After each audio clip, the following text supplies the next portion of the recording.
Liddell till now, except in Doric lays. Tuned to her murmurs by her lovesick swains. Unknown and sown, though not a purer stream, rolls towards the western main. Art of preserving health. The present store farmers of the south of Scotland are a much more refined race than their fathers, and the manners I am now to describe have either altogether disappeared, or are greatly modified. Without losing the rural simplicity of manners, they now cultivate arts unknown to the former generation, not only in the progressive improvement of their possessions, but in all the comforts of life. Their houses are more commodious, their habits of life regulated so as better to keep pace with those of the civilized world, and the best of luxuries, the luxury of knowledge, has gained much ground among their hills during the last 30 years. Deep drinking, formerly their greatest failing, is now fast losing ground, and, while the frankness of their extensive hospitality continues the same, it is, generally speaking, refined in its character, and restrained in its excesses. "Deals in the wife," said Dandy Dinmont, shaking off his spouse's embrace, but gently and with a look of great affection, "deals in ye, Ailey, do no see the stranger gentleman?" Ailey turned to make her apology. "Troth, I was a say ye will please to see the goodman, that, but, good gracious, what's the matter, why ye baith?" For they were now in her little parlor, and the candle showed the streaks of blood which Dinmont's wounded head had plentifully imparted to the clothes of his companion as well as to his own. "Ye been fighting again, Dandy, why some o' the Bewcastle horsecours?" "Wow, man, a married man, a bonny family like yours, should ken better what a father's life's worth in the world." The tears stood in the good woman's eyes as she spoke. Wished. "Good wife," said her husband, with a smack that had much more affection than ceremony in it, never mind, there's a gentleman that will tell you, that just when I had gone up to Lowry Lothers, and had bidden the drinking of twh ears, and gotten just in again upon the moss, and was wigging cannily, cautiously, awa hame, twa landloopers jumped out of a peat bog on me as I was thinking, and got me down, and nevilled, beat, me Sarah Nuch, or I could gar my whip walk about. Their lugs, and troth, good wife, if this honest gentleman hadna come up, I would have gotten mair licks than I like, and lost mair siller than I could will spare, so ye maun be thankful to him for it, under God." With that he drew from his side pocket a large greasy leather pocket-book, and bade the good wife lock it up in her kist. Chest. "God bless the gentleman, and e'en God bless him why my heart, but what can we do for him? But to gie him the meat and quarters we wadna refuse to the poorest body on earth unless," her I directed to the pocket-book, but with a feeling of natural propriety which made the inference the most delicate possible, "unless there was ony other weighed brown saw, and estimated at its due rate." The mixture of simplicity and grateful generosity which took the downright way of expressing itself, yet qualified with so much delicacy, he was aware his own appearance, plain at best, and now torn and spattered with blood, made him an object of pity at least, and perhaps of charity.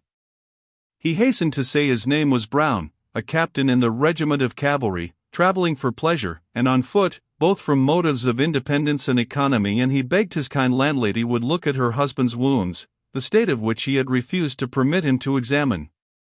Mrs. Dinmont was used to her husband's broken beads more than to the presence of a captain of dragoons.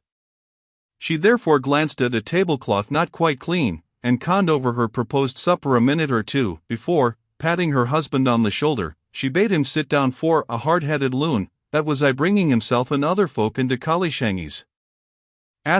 Quarrels.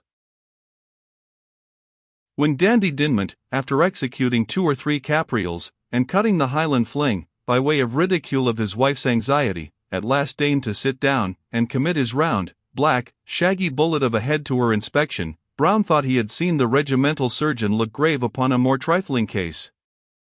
The good wife, however, showed some knowledge of chirurgery. She cut away with her scissors the gory locks, whose stiffened and coagulated clusters interfered with her operations, and clapped on the wound some lint besmeared with a vulnerary salve, esteemed sovereign by the whole Dale, which afforded upon fair knights considerable experience of such cases. She then fixed her plaster with a bandage, and, spite of her patient's resistance, pulled over all a nightcap, to keep everything in its right place.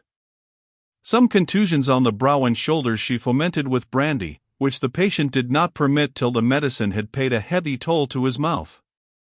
Mrs. Dinmont then simply, but kindly, offered her assistance to Brown. He assured her he had no occasion for anything but the accommodation of a basin and towel. "And that's what I should have thought of sooner," she said, "and I did think o't, but I durst na open the door, for there's o' the bairns, poor things, sae keen to see their father." This explained a great drumming and whining at the door of the little parlour, which had somewhat surprised Brown, though his kind landlady had only noticed it by fastening the bolt as soon as she heard it begin. But on her opening the door to seek the basin and towel, for she never thought of showing the guest to a separate room, a whole tide of white-headed urchins streamed in, some from the stable, where they had been seeing Dumple, and giving him a welcome home with part of their 4-hour scones, others from the kitchen, where they had been listening to old Elspeth's tales and ballads, and the youngest half-naked, out of bed, all roaring to see Daddy, and to inquire what he had brought home for them from the various fairs he had visited in his peregrinations. Our Knight of the Broken Head first kissed and hugged them all round, then distributed whistles, penny trumpets, and gingerbread, and, lastly, when the tumult of their joy and welcome got beyond bearing, exclaimed to his guest, "This is of the guidwife's fault, Captain, she will gie the bairns of their ain way." "Me! Lord help me," said Ailey, who at that instant entered with the basin and ewer, "how can I help it? I have naething else to gie them, poor things." Dinmont then exerted himself, and, between coaxing, threats, and shoving, cleared the room of all the intruders, excepting a boy and girl, the two eldest of the family, who could, as he observed, behave themselves distinctly. For the same reason, but with less ceremony, all the dogs were kicked out, excepting the venerable patriarchs, Old Pepper and Mustard, whom frequent castigation and the advance of years had inspired with such a share of passive hospitality, that, after mutual explanation and remonstrance in the shape of some growling, they admitted Wasp, who had hitherto judged it safe to keep beneath his master's chair, to a share of a dried wetier's skin, which, with the wool uppermost and unshorn, served all the purposes of a Bristol hearth-rug. The active bustle of the mistress, so she was called in the kitchen, and the good wife in the parlour, had already signed the fate of a couple of fowls, which, for want of time to dress them otherwise, soon appeared reeking from the gridiron or brander, as Mrs. Dinmont denominated it. A huge piece of cold beef ham, eggs, butter, cakes, and barley meal bannocks in plenty, made up the entertainment, which was to be diluted with home-brewed ale of excellent quality, and a case-bottle of brandy. Few soldiers would find fault with such cheer after a day's hard exercise, and a skirmish to boot. Accordingly Brown did great honor to the eatables, while the good wife partly aided, partly instructed, a great stout servant girl, with cheeks as red as her top knot, to remove the supper matters, and supply sugar and hot water, which, in the damsel's anxiety to gaze upon an actual live captain, she was in some danger of forgetting. Brown took an opportunity to ask his host whether he did not repent of having neglected the gypsy's hint. "Wha cans," answered he, "they're queer deevils, maybe I might just have 'scaped a gang to meet the other. And yet I'll no say that neither, for if that randy wife was coming to Charlie's Hope, she should have a pint bottle o' brandy and a pound o' tobacco to wear her through the winter.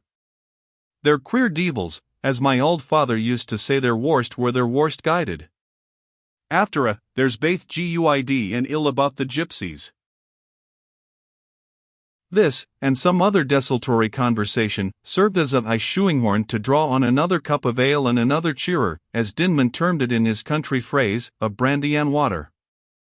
Brown then resolutely declined all further conviviality for that evening, pleading his own weariness and the effects of time's skirmish, being well aware that it would have availed nothing to have remonstrated with his host on the danger that excess might have occasioned to his own raw wound and bloody coxcomb.